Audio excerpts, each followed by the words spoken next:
하나님은 세상 가운데서 일하시잖아요. 어떤 면에서 교회는 교회 안에서 잠들어 버린, 여기서 모든 걸 다 하게 하고, 그런데 교회가 준비되지 않으니까 하나님은 세상 가운데서 지금 일하시고 계시고 어떤 새로운 시대들을 여시는데, 교회는 오히려 잠들어 있는 거예요. 사실 깨어 있어야 되는데 세상의 빛이라 그랬는데 그냥 교회의 빛인 거예요. 우리가 찬양 사역자이면서도 그리스도인으로 한반도에 사는 사람으로 해야 될 이야기들이 있잖아요. 우리가 정말 북녘의 동포들도 혹은 열방의 고난 가운데 있는 교회들도 기억하고 구원받아야 될 영혼들도 기억하면서 우리가 해야 될 어떤 노래들이 있다, 이야기들이 있다. 그런 부분에 저는 마음이 계속해서 가는 것 같아요.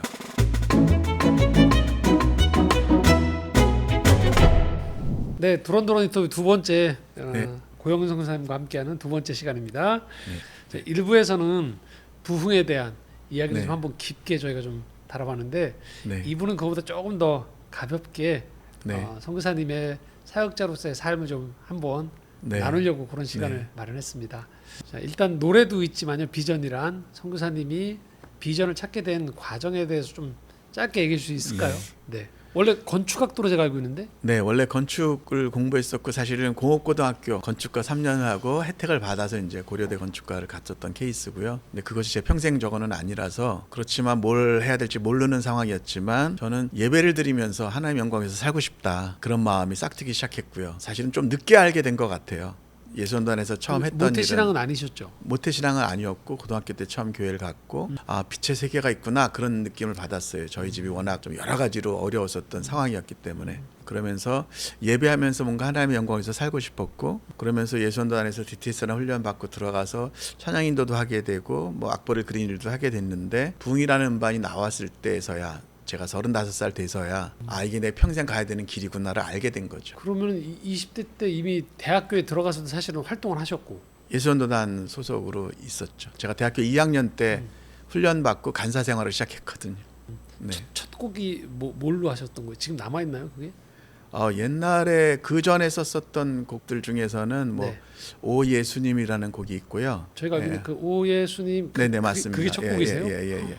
녹음된 걸로는 첫 곡이에요. 작곡을 안 하셨는데도 작곡할 마음이 생겼고.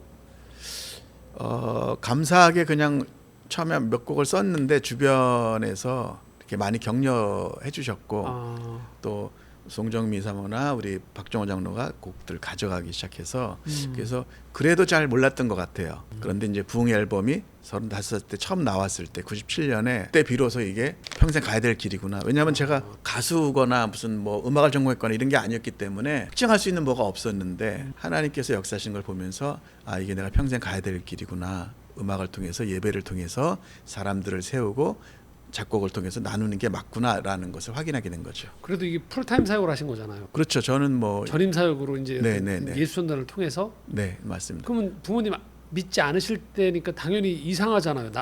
네. 아들이 간다고. 특히 저희 아버지는 사실 건축 쪽에, 예를 들어서 뭐 흔히 얘기하는 십장 이렇게 기술자신데 몇 명들 데리고 사역하는 일을 하시는 분이셨어요. 철골 기술자. 그래서 이제 제가 사실은 가난한 집에서 태어나가지고 공고를 보내라는데 고대를 또 가니까 너무 자랑이셨어요. 그래서 너 이거만 졸업해라 그러셨는데, 저는 제가 평생 두 가지 일을 하면서 뭐 하나님 일을 못 하겠더라고요. 저는 그런 능력도 없고. 그러면서 이제 예수전단 공동체로 다시 하나님 풀타임으로 나를 부르셨다고 확인하게 되고, 예, 그래서 이제 들어가서 예수전도단에서 풀타임으로 제가 한 10년 정도 사역을 했어요. 부모님께 신앙이 없는, 그 당시에 안 계셨고 이후엔 믿으셨죠? 그런 걸로 알고 있는데. 네, 맞습니다. 네. 그럼 신앙이 없는 부모님께 이걸 어떻게 설명을 해요? 이해 못 하시죠. 그렇지만 저는 하나님 부르심이니까 집을 떠날 때는, 예수전도단 공동체로 이제 완전히 풀타임으로 들어갈 때는 저희 아버지 어머니는 이제 별거하고 계셨고, 제가 아버지 집에서 이제 갈 때 그 앞에서도 제가 사실 절을 못 하고, 제가 그냥 저희 다른 방에서 우리 아버지한테 그냥 제가 어떻게 보면 작별 절을 하고, 물론 다 이야기하고 나왔지만 언젠가는 우리 아버지가 예수 믿고 그 나라에서 만나게 될 때는 그때는 이해해 주실 것입니다. 제가 그렇게 이해를 좀 앞에 하고 그리고 나왔죠. 뭐 예수님 믿고 소천하셨고, 그 당시 저에게는 너무 힘든 시간들이었지만 뭐 이해되시지 않는 걸 어떻게 했어요. 그러나 부르심이니까 그렇게 믿고 떠나올 수밖에 없어요. 아버님 어떻게 믿으셨어요? 그러면 전도를 하신 거예요? 따로 저기 정식으로 앉아서? 네, 사실 교회 생활을 많이 하신 거는 아닌데, 이제 저희가 밴쿠버에 있을 때, 제가 신학하고 있을 때 저희가 1년 동안 11조 외에 다른 또 10분의 1을 모았어요, 돈을. 사실 저희 아버지 어머니가 별거 상황이 계셨는데 두 분을 캐나다로 로 저희 집으로 모신 거죠. 그래서 캐네디언 락키도 구경해드리고 하면서 하다가 마지막 날 고항으로 가실 때 저희 아버지한테 전도를 했고 예수님 믿게 되셨는데 한국에서 주변에 예수 믿는 사람들이 없으니까 교회를 막 출석하시거나 이렇게는 못 하셨는데 그냥 저희가 영접기도 하고 그러고 나서 또 얼마 되지 않아서 또 초청하셨어요. 그래서 그럼에도 불구하고 여하튼 캐나다까지 오셨다라는 건 성교사님이 가시는 길에도 어느 시점에서는 이제 저희 어머니는 많이 교회 생활을 하셨고 왜 보통 우리가 사역 얘기하면 네. 이제 이후에 이제 전임 사역하시면서 찬양 사역자다 그러면 네. 보통 이제 노래만 생각하잖아요. 맞습니다. 근데 네. 사실 그 영역들이 여러 가지가 좀 있는 거잖아요. 네, 네, 맞습니다. 성교사님 같은 경우도 기획도 하시고 네, 네. 아까 일부 때 얘기하셨던 팀을 이끌어가는 과정들도 사실 리더십 안에 있잖아요. 이런 것들은 사실은 예를 들면 저희 목회자들도 보통은 사역 처음 부르심 받을 때 대체로들은 말씀을 묵상하고 예배 드리는 게 좋은 사람들이 보통 부르심 받았는데 사역을 해보면 생각보다 해야 될 일들이 많다라는 것들에 굉장히 당황하거든요. 다양한 일 하시잖아요. 네, 저는 사실은 사람들이 그냥 어렴풋이 알고 있고 악보집에서 많이 왔기 때문에 제가 막 노래를 부르는 사람이 아니기 때문에 제 곡에 관심 있고 불렀던 많은 분들이 만나면 너무 반가워하시고 어떤 경우는 뭐 재미난 해프닝도 많죠. 왜냐하면 저희 팀에 지금도 있는 뭐 20년 넘게 같이 사역하는 전도사 여자 전도사님 계신데 교회 가서 중고등부 아이들한테 어느 날 이렇게 악보 넘기다가 제 이름이 나오니까 이 사람이 우리 리더야 그랬더니 그 학생이 고등학생이 이 사람 아직도 살아 있어요 이렇게 했다는 그 얘기를 제가 한 2번 들었어요. 예? 똑같은 얘기를. 그리고 또 재미난 것 중에 하나는 저를 생각보다도 많은 분들이 여성으로 알고 있는 분들이 있어요. 그건 모르겠어요. 신영원 씨가 뭐 가수 일반 가수 중에 그 형원이라는 이름이 여성으로 처음 각인돼서 그랬는지 모르지만 또 어떤 분들은 가사가 되게 세밀하다. 제가 만났던 분 중에 꽤 많습니다. 야, 좀 재밌는 얘기인데 그건. 그래서 그래도 오랫동안 이렇게 작곡을 해오고 또 음반을 내서 이렇게 또 사역들을 하는 것들에 대해서 사람들이 많이 이렇게 인정해 주시고 또 너무 반가워해 주시니까 어떤 때는 참 신기하죠. 너무 감사하고 아까 잠깐 그런 말씀 하셨는데 이렇게 제 하나님 어쨌든 저를 통해서 주신 노래들을 사람들이 부른다는 것 자체도 너무 신기하고 그러면서도 그분들이 그것을 통해서 하나님을 만난다고 하니까 저는 너무 감사하죠. 제가 건축이 했잖아요. 그러니까 어쨌든 이제 노래가 집을 짓는다. 왜냐하면 저도 저희 세대는 사실 팝송 듣고 공부할 때였거든요. 그럼 주변에는 부모님 불화하고 가난하고 빚쟁이들 찾아오고 그럴 때 사실은 헤드폰 끼고 저도 음악 안에서 어때 보면은 어떤 하나의 처소 가운데 들어간 거잖아요. 예배곡은 하나님이 계시는 처소를 만드는 것이고 왜냐하면 하나님이 우리의 집이시니까 또 우리도 그분의 거하시는 성전이니까 그분의 집이잖아요. 그래서 이제 그런 의미에서 노래가 집을 짓는다. 좀 힘들고 어려운 분들이 좀 위로받고 하나님 만나는 그런 집이 되면 좋겠다. 그 노래 안에서. 선교사님 사역 중에 특이한 사역 중 하나가 웨일즈에 가시는 열방부흥 축제. 네네. 굉장히 오래 하셨죠 그거. 네네. 네. 그리고 이제 질문 중에 하나가 국내에서도 있을 텐데, 아니 국내에서 할 수 있는데 계속 많은 팀들이 거기 가서 지금 꽤 오랫동안 하시잖아요. 그거 무슨 사역이고 그 이야기들 좀 해주면 좋겠는데요. 한국말로는 열방부흥 축제고요. 영어로는 Celebration for the Nations인데요. 영국에 있는 한 선교단체 리더 되시는 영국 여자분이신데 여성이신데 저희가 누님이라고 부르는 이제 게일 딕슨이라는 분이 계신데 그분이 좀 독특하게 사실 그분은 그냥 모로코 선교사셨어요. 영국 분으로 모로코에 파송돼서 선교하셨는데 하나님께서는 다시 영국으로 돌아가서 청년들 일으키는 것에 대해서 말씀하셨고 그래서 영국 웨일즈에 소재한 네이션즈라는 선교단체의 책임자로 계신데 2004년이 우리 한국 사람들에게는 약간 어떤 감이 없지만 웨일즈 분들에게는 1904년 웨일즈 부흥 지구상에서 일어났던 가장 강력한 부흥 중에 하나였던 그 웨일즈 부흥이 일어난 지 100년 되는 해에 이분은 무슨 찬양 사역자도 아니거든요. 그냥 정통 선교사예요. 근데 어떤 그 감동으로 결국 이분들이 결정한 것은 전 세계에 붕이 있었던 나라들의 편지를 보내서 2007년에 영국 웨일즈 해안가에 한 1000명 들어가는 예배 처소 텐트를 치고 또 사람들이 잘 수 있는 한 1000명 들어가는 텐트를 치고 여기서 한 8일 9일을 예배하자. 그 부흥이 있었던 나라들 인도도 그렇고 1904년 웨일즈 부흥 다음에 1905년 인도 카시일에서 1906년 뭐 미국에서 또 또 1907년 평양 대부흥도 이게 웨일즈 부흥이랑 상관이 없는 게 아니더라고요. 왜냐하면 미국의 어떤 부흥사가 와서 웨일즈에서 부흥이 일어났다, 인도에서도 일어났다 도전했을 때 평양에서 있었던 미국, 캐나다 선교사들이 서울 사경에서 그 얘기를 듣고 올라가서 매일 정오 기도회를 한 4개월, 5개월 한 후에 이게 부흥이 일어나는 거거든요. 또 평양에 와서 그 똑같은 부흥사 미국 목사님이 누가 웨일즈 부흥의 주역이었던 그 사람처럼 한국에서 부흥의 주역이 될 건가 했을 때 길선주라는 목사님이 손을 들고 일어났고 정말 그 길선주 목사님이 정말 중요한 역할을 또 하시게 되는 거거든요. 그래서 그런 부흥이 있었던 나라의 사람들이 와서 함께 예배할 때 선교를 위한 열방의 하나님 나라가 임하는 어떤 부흥이 일어날 것에 대해서 소망하면서 약간 중보기도적인 예배를 드리자라고 해서 2006년에 제가 편지를 받고 2007년에 한국에서 한 350명 사람들이 그곳에 함께 가게 된 거죠. 그래서 이 열방부흥 축제는 내게 하나님 부어주신 어떤 것에 감격하기보다는 주님 앞에 베다니 마리아가 향유를 깨어서 부어드린 것처럼 주님께 부어드리는 그 예배가 감사한 사람들. 사실 그게 예배의 본질이잖아요. 주님을 위한 거잖아요. 그 예배, 그런데 열방을 위한 셀레브레이션 for the nation. 주님이 이미 승리하셨고 우리가 선교를 위해서 많은 어떤 것들을 뭐 전략도 세우고 어떤 거 동원돼야 되고 많은 것이 있지만 또 한편으로는 이미 승리하신 주님 안에서 안식하면서 그분께 셀레브레이션 할 때 하나님이 셀베이션의 역사를 행하실 것에 대한 믿음 안에서 그분을 높이는 어떤 예배 축제죠. 그러면 한 며칠간 하죠, 그게?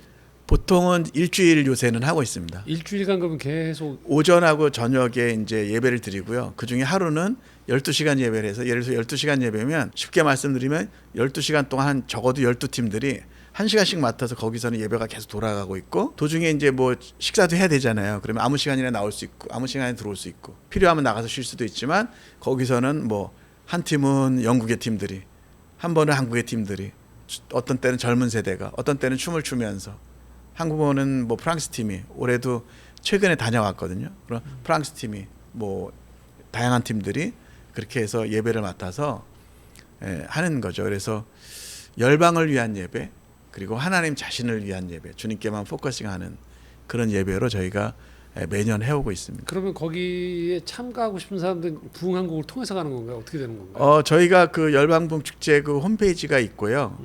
그리고 그 페이스북에서 제일 쉽게는 찾으실 수가 있고요. 광고하면 그냥 그 기간에 저희가 이제 그런 안내는 해드리지만 그 주변에 시설도 어디든지 숙박업소들이 있으니까 거기 하시고 이게 뭐 등록 이런 것도 없어요. 그냥 그 기간에 자유롭게 오셔서 가능하신 대로 예배 참석하시고.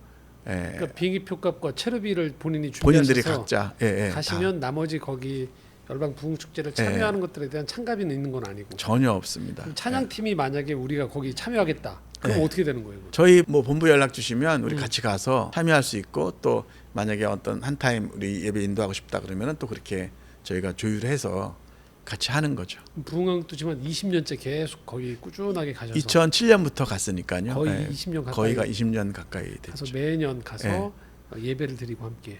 네. 그래서 사실 참 너무 놀라운 장소이기도 해요. 사실 웨일즈. 그러니까 제가 어디 꼭 가야 된다 이런 얘기를 안 하는 사람인데 하나 어디나 다 계시니까. 그런데 또 웨일즈로 부르시는 하나님의 어떤 특별한 목적이 있다고 저는 믿고요. 그 웨일즈 땅이 사실은 전 세계의 랜드 오브 송으로 알려진 나라가 두 나라라고 얘기하는데 웨일즈와 한국. 그러면서도 웨일즈는 랜드 오브 리바이벌. 1904년 웨일즈 부흥이요. 그 시점을 기준으로 해서 거꾸로 150년 동안에 이 땅에서만 크고 작은 부흥이 12번 일어난 땅이에요. 지진처럼 계속. 마지막이 1904년 웨일즈 부흥이었고 지금은 없는 거죠. 근데 새롭게 어떤 부흥이 필요하고 그래서 그러면서도 한국을 기억하는 예배이기도 합니다. 그곳에서 예배하지만 정말 한국 평양 대부흥을 우리가 기억하고 언젠가는 평양에서 이런 일이 일어나기를 저희가 소망하고 있는 거죠. 같이 기도하고 있고요. 그곳에 있는 많은 분들이. 여튼 거기서 예배를 드리면 열방이 그 하나님을 찬양한다는 의미가 훨씬 더 입체적으로 다가오겠네요. 아무래도. 그렇죠. 예를 들어서 뭐 올해는 못 왔습니다만 지난 몇 년 동안 에리트리아 사람들이 있어요. 에리트리아 나라. 이디오피아에서 나온 그 옆에 있는 나라인데요. 영국에 많이 난민으로 와 계세요. 그렇게 했는데 그 에리트리아 교회를 위해서도 저희가 많이 기도합니다. 거기는 정치적인 종교적인 모든 걸 포함해서 목사님들 장로님들은 다 대부분 감옥에 가 계세요. 그러면 그 교회를 위해서 우는 교회들을 위해서 기도하는 거죠. 이 셀레브션만 하는 것이 아니라 마음껏 찬양하지 못하는 그런 교회들을 기억하면서 함께 예배하는데 그분들은 오면 팀으로 오면은 언어가 필요가 없어요. 그냥 계속해서 같이 춤을 추는 거예요. 예. 올해도 사실은 팀으로는 못 왔지만 한 두 분이 오셔서 했을 때 저희가 함께 춤추면 어떤 때는 언어가 필요 없이 그 나라에서 드릴 예배 각 나라와 족속과 백성과 방언 계시록 7장 9절 10절 말씀에 어떤 그림자를 이곳에서 경험하는 것 같아요. 뭐 인도에서 어떤 분들은 몇 년 전에는 그냥 북만 치는데 사람들은 예배하러 왔기 때문에 그게 상관이 없어요. 다 뛰고 다니면서 예배하는 거죠. 깃발을 들고 예배하고 이 나라 가운데 하나님의 통치가 임하기를 원합니다. 또 어떤 의미로는 제가 내년에는 그렇게 좀 설명을 하고 싶은데 요한계시록 말씀에 보면은 땅의 왕들이 영광과 존귀를 가지고 그 성에 들어오잖아요. 그래서 각 나라 가운데 있었던 어떤 하나님을 위한 어떤 영광과 존귀를 정말 우리가 그 성에 가지고 들어오는 것처럼 그 깃발들을 들고 우리가 함께 예배하기도 하는 거죠. 아유, 그 광경에 참여하신 분들은 아주 자연스럽게 선교적이라는 것, 열방을 품고 예배하기 때문에 열방을 품고 한다는 것들에 그러면서 죽임 당하신 어린 양께 계속해서 예배하는. 자, 올해까지 아주 좋았던 이야기를 들었는데요. 그러면 앞으로의 열방 부흥 축제에 대해서는 어떤 계획이나 이야기를 좀 들을 수 있을까요? 네, 사실 올해가 우리가 한국에서 인원이 제일 적게 갔던 해였어요. 한 90명 정도밖에 못 갔거든요. 90명인데 적게 간 거예요? 네네. 왜냐하면 많이 갈 때는 보통 한 200명 이상 이렇게 갔었으니까요. 근데 정말 너무 특별했어요. 올해 사실 제가 좀 격려가 됐던 거는 뭐냐면 저희가 사실은 어떤 의미에서는 영국 땅 웨일즈를 축복하기 위해서 간 거잖아요. 그런데 영국의 콰이어 리바이벌, 조용한 부흥이 시작되고 있다는 보고를 받았어요. 런던 바이블 소사이티에서 지난 10년 동안 교세가 계속해서 증가하고 있고 학교 다니는 학생들이 청소년들이 종교적인 것에 대해서 내가 대화할 용의가 있다가 한 80%라고 된다는 거예요. 오랫동안 같이 했었던 데이빗 가렛 존스라고 하는 리더가 있는데 이번에 와서 메시지를 하면서 그 얘기를 하는 거예요. 열방 부흥 축제가 우리가 계속해서 이 일을 해왔는데 지금 어떤 시즌인지를 알아야 된다. 이전에는 심기만 했는데 이제는 심기도 하면서 거두는 때이다라고 하는 그 메시지를 들으면서 저희가 2007년부터 해왔던 이것이 정말 어떻게 보면 이제 결과들을 보는 것 같은, 물론 저희만이 아니고 다양한 곳에서 그 나라 안에서 기도 모임들이 여러 가지가 있었지만 저희도 그 마음을 다잡고 계속해서 왔기 때문에 하나님 하시는 어떤 일들에서 약간 빛이 더 명확하게 느껴지는 것을 경험했고요. 아마도 어떤 의미로 사실 이게 열방 부흥 축제인데 우리 영국 땅 안에서 새로운 어떤 일들이 일어날 때 그것은 우리가 전형적으로 느꼈던 부흥의 모습이 아닐 수도 있다는 생각도 들어요. K-팝, 어떤 지금 한국이 참 너무 특이한 일들이 지금 일어나고 있는 거잖아요. 우리 세대들은 그런 걸 이해할 수 있잖아요. 그런데 그런 어떤 문화적인 것과 함께 이게 선교적으로 어떻게 쓰임 받을 수 있을 것인가 하는 것에 대해서 되게 저는 관심이 많이 있고요. 영적인 것이 중심인데 이 웨일즈 땅을 향해서 나아가지만 저는 사실 웨일즈만이 아니라 웨일즈, 영국, UK 전체, 그러면서도 유럽 전체를 바라보고 가는 거거든요, 저희가. 그래서 내년도에는 더 많은 분들이 가기를 희망하면서도 정말 뭔가 새로운 일들이 일어나는 것에 대한 기대가 정말 많이 있는 것 같아요. 열방부 축제에 내년도에 더 많은 기대들이 있고 하나님이 하실 어떤 그림들을 조금 올해도 느낀 것 같아요. 그래서 더 많은 기대 가운데 내년에도 내년 7월 말에 저희가 열방부 축제 하는데요. 또 가게 될 것 같습니다. 네, 좀 관심 가지시고 또 함께 하실 수 있는 분들이 더 많이 생겼으면 좋겠다는 생각도 들고 아까 K-팝 얘기 잠깐 하셨는데 저도 요새 그 이제 문화 관련된 글을 쓰고 있다 보니까 한 인터뷰들을 이렇게 쭉 보다 보니까 의미 있는 것 중에 하나가 우리가 가지고 있었던 잠재력이나 여러 가지 가능성들을 우리도 몰랐는데 어떤 때 그것들이 사람들과 제대로 연결이 되면 그 영향력이 생기는 것 중에 하나가 K-팝 가사가 건전하다고 그게 외국 사람들 입장에서는 굉장히 신선하다고 하더라고요.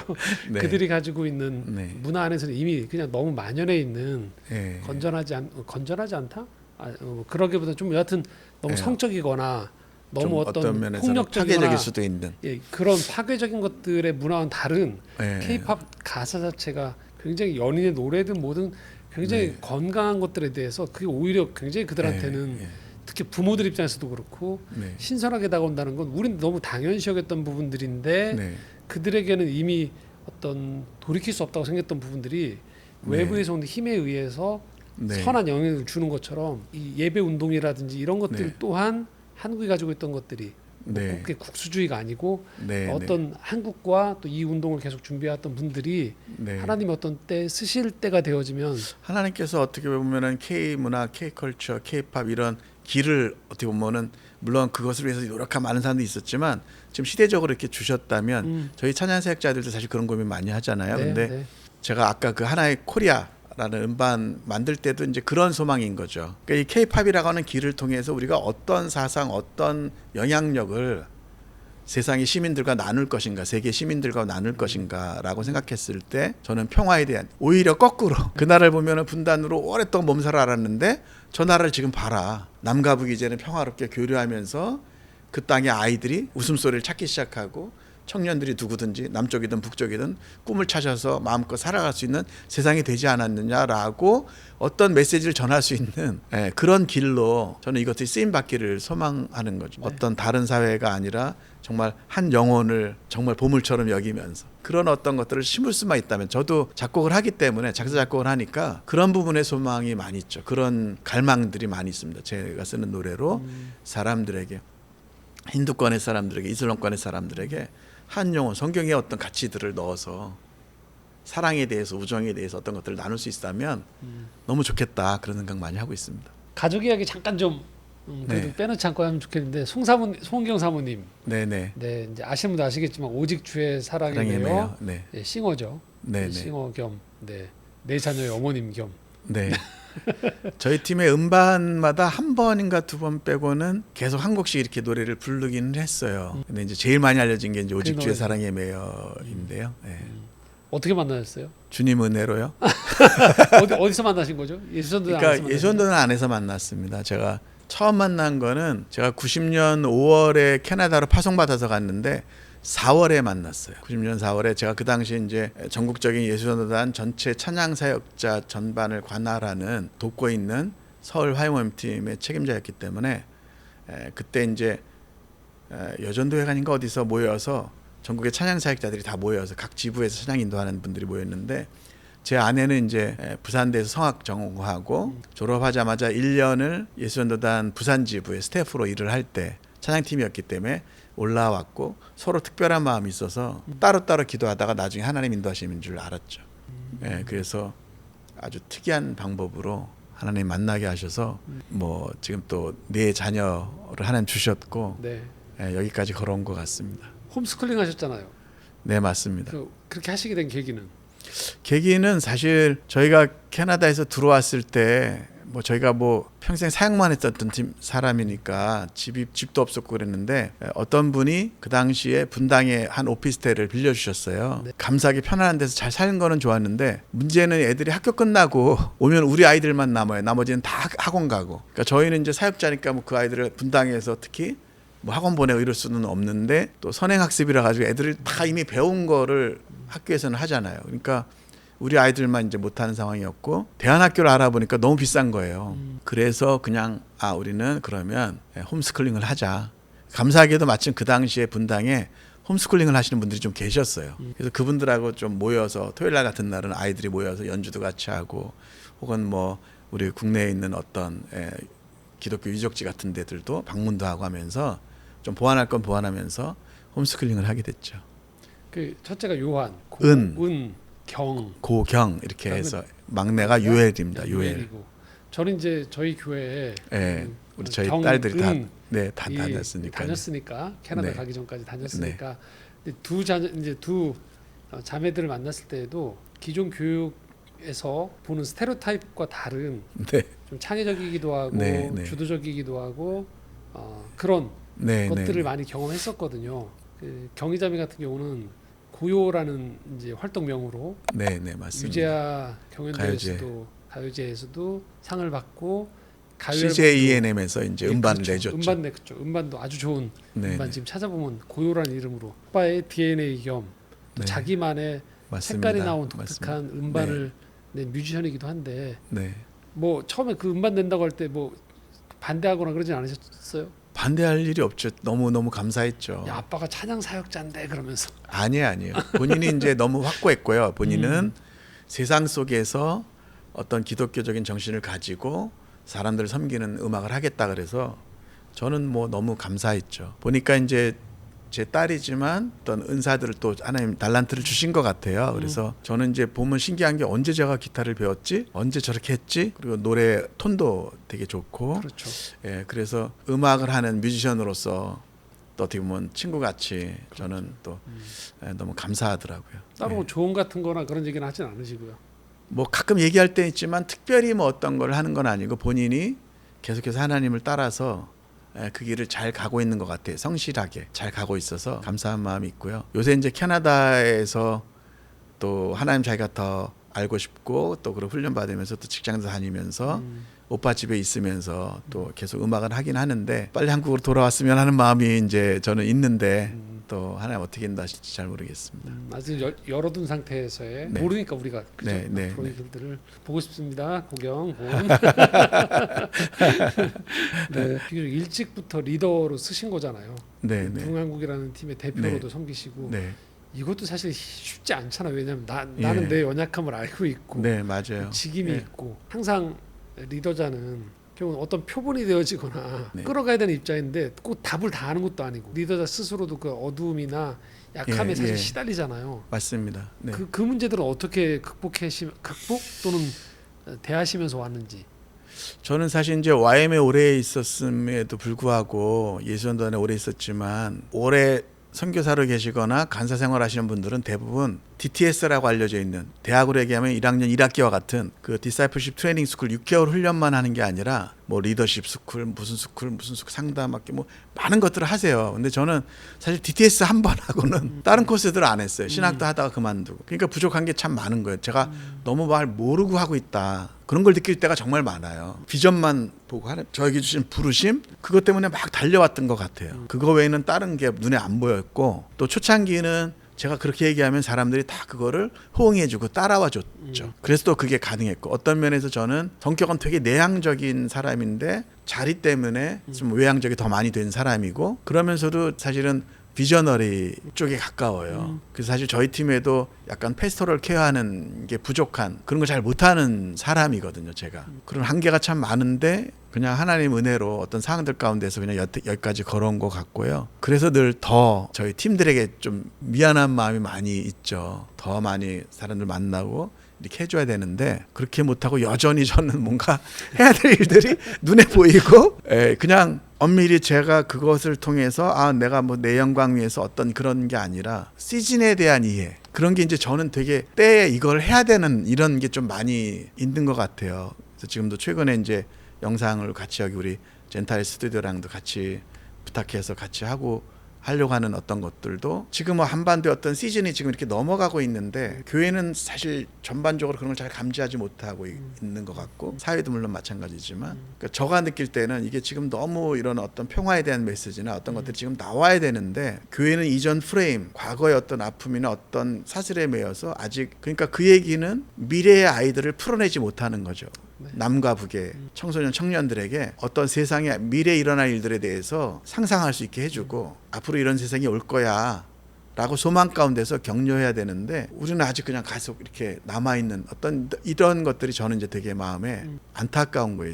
하나님의 세상 가운데서 일하시잖아요. 그러니까 어떤 면에서 교회는 어떤 의미에서는 교회 안에서 잠들어버린 교회의 어떤 돌아가는 여기서 모든 걸 다 하게 하고 그런데 교회가 준비되지 않으니까 하나님의 세상 가운데서 지금 일하시고 계시고 어떤 새로운 시대들을 여시는데 교회는 오히려 잠들어 있는 거예요. 사실 깨어 있어야 되는데 그리고 교회 안에서 잠들어 버린 세상의 빛이라 그랬는데 그냥 교회의 빛인 거예요. 그래서 그런 부분에서 저는 우리가 찬양 사역자이면서도 그리스도인으로 한반도에 사는 사람으로 그 시대를 살아간 사람의 우리 양심상 해야 될 이야기들이 있잖아요. 분단된 나라에서 우리가 뭐 영혼의 구원만 얘기해서는 안 되는 거고 우리가 정말 북녘의 동포들도 혹은 열방의 고난 가운데 있는 교회들도 기억하고 구원받을 영혼들도 기억하면서 우리가 해야 될 어떤 노래들이 있다, 이야기들이 있다. 이제 그런 부분에 저는 마음이 계속해서 가는 것 같아요. 그런 책임감을 느끼시고 하시는 얘기들이 느껴져요. 그런 목사의 마음이 느껴지고 충분히 어느 정도의 위험 부담을 안으시면서도 종종 네. 그런 이야기들을 건네시고 책임감 있게 네. 감당해야 되지 않을까에 대한 고민들도 많이 느껴지는 것 같고요. 또 얘기한 대로 리더십은 그렇기 때문에 공동체가 필요한 이유가 바로 그런 거겠죠. 네. 더더군다나 또 함께 하시는 우리 송은경 사모님이 돌봄과 이런 네. 거에 거의 아주 탁월한 네, 은사가 네. 있으셔서 맞습니다. 많은 분들이 또 그렇게 네. 도움을 받고 있지 않나 싶은 네, 생각도 맞습니다. 좀 들고요. 네, 저도 송 사모님 통해서도 많이 위로도 받고 네. 따뜻함들을 많이 느꼈었거든요. 그래서 그러지 않았나 싶고요. 아주 오늘 긴 시간 송 사모님 저희 얘기했는데요. 마지막으로 저희 정리하면서 그래도 좀 바램들 네. 또 이후에도 계속 제가 보니까 송 교사님 뭐 거의 ING인 것 같아요. 진행형이세요. 네, 계속 꿈꾸고 계속 비전이 있는데 네. 그런 미래에 대한 얘기 좀 소망과 기도 제목들 같이 좀 나누실까요? 저는 저희 부흥한국이 더 많이 이렇게 사역은 같이 했는데 이 사람들이 각자가 장성한 분량까지 잘할 수 있도록 좀 못했다는 생각이 좀 많이 있어요. 그래서 앞으로 저희 부흥한국이 좀 영적으로 이제 저희가 아마 12월 달에는 이제 사무실 새로 옮기면서 좀 새로운 환경에서 좀 더 많이 어떤 것들이 팀원들을 위해서 좀 우리가 사역만 하는 것이 아니라 네. 말씀 안에서 더 같이 자라날 수 있는 그런 것들을 조금 더 집중하고 싶고요. 그러면서도 또 여전히 저는 그냥 미래의 어떤 것으로는 저는 한 2개 정도의 그러니까 소망이에요. 그러니까 뭐 지금 막 직접적으로 막 뭘 하는 건 아닌데 2개 정도의 뮤지컬을 만들고 싶어요. 하나는 주박스 뮤지컬이라고 하죠. 그러니까 이 가스펠로 제가 써왔던 노래들을 예를 들어서 한 교회의 어떤 청년들이 은혜 받았고 그때 하나님 안에서 어떤 것들 했는데 한 10년 15년 후에 만나서 그래서 나는 지금 어떤 사람은 제가 생각했던 거는 서울 토박이 자매인데 정말 남편하고 결혼해서 저 낙도에 가서 선교하고 있는 사모일 수도 있고 아니면 북한 선교를 하는 사람일 수 있고 제 노래 중에 또 보리라라는 노래는 기독교사 대회 노래잖아요. 그래서 교사 현장에서 나는 또 그런 노래를 그래서 각 교회에서 있음직할 만한 그런 스토리들을 제 노래들로 이렇게 쭉 연결을 해서 스토리를 만들어서 그런 뮤지컬로 어떤 스토리들로 다시 한번 좀 한국 교회 안에 어떤 그래서 와서 함께 노래하면서 그냥 솔로들도 노래도 하고 합창으로도 하고 막 하지만 어떤 노래들은 마지막에는 그냥 그 뮤지컬 공연장이 다 떼창으로 네.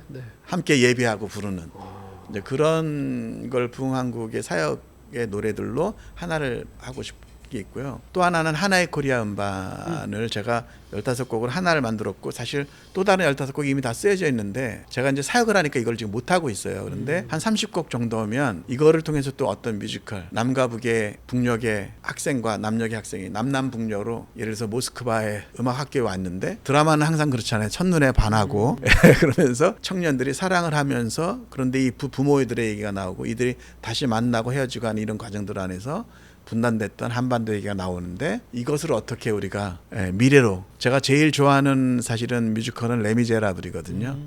음악이나 기독교 사상이나 이 모든 것 통해서 어떤 청년들의 사랑과 우정과 그러면서도 어떤 것에 대한 이야기들을 나눌 수 있는 그런 뮤지컬을 만들고 싶은 꿈이 있어요. 그래서 지금 꿈만 꾸지만 그것을 통해서 뭔가 한반도가 치유되는 일에 북한 사람들이 봐도 남한 사람들이 봐도 다 그게 맞다. 이렇게 할 수 있는 공감할 수 있는 그런 뮤지컬을 만들고 싶은 것이 제 꿈이기도 합니다. 이건 처음 들었는데요, 저도. 처음 들으셨어요? 네네네. 굉장한 성교사님의 또 그런 마음의 소원함들이 또 하나님께서 때가 이르면 좋은 동역자들과 함께 좀 그렇게 이루어질 수 있기를 좀 소망하고 기대해 보도록 하겠습니다. 기도해 주세요. 감사합니다. 예, 감사합니다. 오늘 긴 시간 성교사님 1부, 2부를 거쳐서 이렇게 부흥에 대한 이야기, 또 개인적인 이야기, 또 미래에 대한, 또 한국교회 전체에 대한 이야기 아주 풍성하게 나눠주셔서 대단히 감사드립니다, 성교사님. 감사합니다. 네. 자, 이상으로 우리 고영원 성교사님 두런두런 인터뷰 편 마치도록 하겠습니다. 저희가 또 이제 이 두런두런 인터뷰 앞으로도 계속 좀 여러 가지 고민하면서 또 색깔, 방향도 저희가 좀 많이 고민해 보려고 하는데요. 또 기대해 주시고요. 또 영상 시청하시고 난 다음에 여러분들 좋은 소감들 나눠주시면 함께 좋은 교제 나누도록 하겠습니다. 오늘도 함께 해주셔서 감사합니다. 네.